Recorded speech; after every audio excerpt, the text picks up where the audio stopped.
For today's video guys, magbuloy ka dito sa ato ang TV box kasi. So, ito lang mo buhat. So, kanina siya guys no.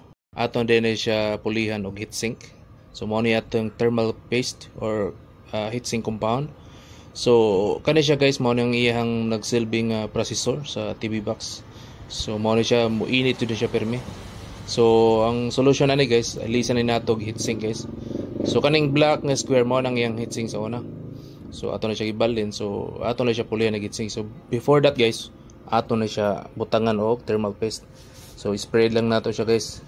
So mao ni ang ato ang heatsink nga gamiton. Alright. So magsilbi ni siya nga mo absorb og init sa ato ang motherboard guys. So magamit mi siya dugay-dugay. Mao nang ato jud lisan ang heatsink guys sa TV box. So ato na siya takyuban. So wala na ako siya kayo na video ang iyang process guys yung sa pag-open. Kaya nakalimot ko press sa ako ang camera sa cellphone.